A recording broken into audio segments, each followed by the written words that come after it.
ಉಡುಪಿಯಲ್ಲಿ ಕೃಷ್ಣ ಜನ್ಮಾಷ್ಟಮಿ ಸಡಗರಕ್ಕೆ ಕೇವಲ 1 ತಿಂಗಳಷ್ಟೇ ಬಾಕಿ ಇದೆ. ಎಂದಿನಂತೆ ಸಿಎಂ ಸಿದ್ದರಾಮಯ್ಯ ಅವರಿಗೆ ಆಮಂತ್ರಣವನ್ನು ಕೂಡ ನೀಡಲಾಗಿದೆ.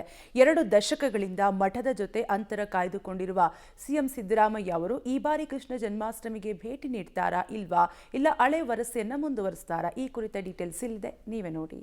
ಕೃಷ್ಣ ಜನ್ಮಾಷ್ಟಮಿಗೆ ಸಿದ್ದರಾಮಯ್ಯಗೆ ಆಹ್ವಾನ. ಭಿನ್ನಾಭಿಪ್ರಾಯ ಮರೆತು ಮಠಕ್ಕೆ ಸಿಎಂ ಬರ್ತಾರ.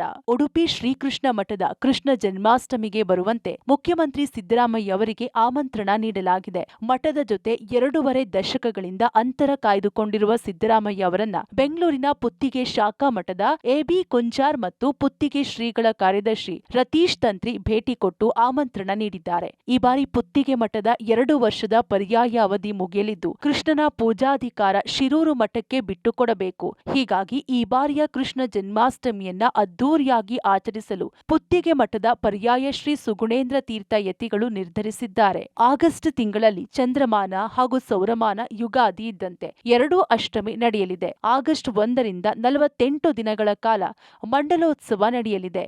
ಸಿಎಂ ಸಿದ್ದರಾಮಯ್ಯ ಮಂಡಲೋತ್ಸವ ಉದ್ಘಾಟನೆಗೆ ಬರುತ್ತಾರಾ ಎಂಬುದೇ ಪ್ರಶ್ನೆಯಾಗಿದೆ. ಹಲವಾರು ವಿಚಾರಗಳ ಬಗ್ಗೆ ಮಠದ ಜೊತೆ ತಗಾದೆ. ಕುರುಬ ಸಮುದಾಯದ ನಾಯಕರಾಗಿದ್ದಾಗಲೇ ವಿರೋಧ, ಸೈದ್ಧಾಂತಿಕ ಭಿನ್ನಾಭಿಪ್ರಾಯ, ಹಲವು ವಿಚಾರಗಳ ಚರ್ಚೆ. 2 ದಶಕಗಳಿಂದ ಮಠದ ಜೊತೆ ಅಂತರ ಕಾಯ್ದುಕೊಂಡಿರುವ ಸಿದ್ದರಾಮಯ್ಯ ಅಸಲಿಗೆ ಅಂತರ ಕಾಯ್ದುಕೊಳ್ಳಲು ಪ್ರಮುಖ ಕಾರಣ 2004ರಲ್ಲಿ ನಡೆದ ಉಡುಪಿ ಚಲೋ ಕುರುಬ ಹೋರಾಟದ ನಾಯಕತ್ವ. ಅಂದು ಕನಕ ಗೋಪುರ ತೆರವಿಗೆ ಕುರುಬ ಸಮುದಾಯ ದೊಡ್ಡ ಮಟ್ಟದ ಹೋರಾಟ ನಡೆಸಿದ್ರು. ಈ ಹೋರಾಟದಲ್ಲಿ ಸಿದ್ದರಾಮಯ್ಯ ನಾಯಕತ್ವ ವಹಿಸಿದ್ರು. ಮಠದಲ್ಲಿರುವ ಪಂಕ್ತಿ ಭೇದ, ಆ ಬಳಿಕ ಎಡಮಡೆ ಸ್ನಾನ ವಿರೋಧ ವ್ಯಕ್ತ ಮಾಡಿದ್ರು. ಉಡುಪಿ ಶ್ರೀಕೃಷ್ಣ ಮಠವನ್ನ ಸರಕಾರೀಕರಣ ಮಾಡುವ ಬಗ್ಗೆಯೂ ಸಿದ್ದರಾಮಯ್ಯ ಒಲವು ತೋರಿದ್ರು. ಎಲ್ಲ ಬಿಕ್ಕಟ್ಟಿನ ಕಾರಣಕ್ಕೆ ಅಂದಿನಿಂದ ಇಂದಿನವರೆಗೂ ಕೃಷ್ಣ ಮಠದಿಂದ ಸಿದ್ದರಾಮಯ್ಯ ದೂರ ಉಳಿದಿದ್ದಾರೆ. 2015ರಲ್ಲಿ ಮುಖ್ಯಮಂತ್ರಿ ಆಗಿದ್ದಾಗ 7 ಬಾರಿ ಉಡುಪಿಗೆ ಬಂದಿದ್ದ ಸಿದ್ದರಾಮಯ್ಯ ಕೃಷ್ಣ ಮಠದ ಕಡೆ ಮುಖ ಮಾಡಿಲ್ಲ. ಈ ಅವಧಿಯಲ್ಲಿ 1 ಬಾರಿ ಉಡುಪಿಗೆ ಬಂದಿದ್ದಾರೆ.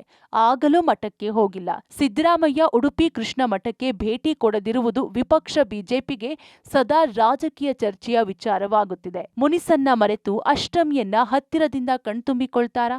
ಅಷ್ಟಮಿಗೆ ಸಿಎಂ ನೇತೃತ್ವದಲ್ಲೇ ಚಾಲನೆ ಕೊಡ್ತಾರಾ ಎಂಬುದು ಕುತೂಹಲವಾಗಿದೆ. Deepak Jain, public TV, Udupi.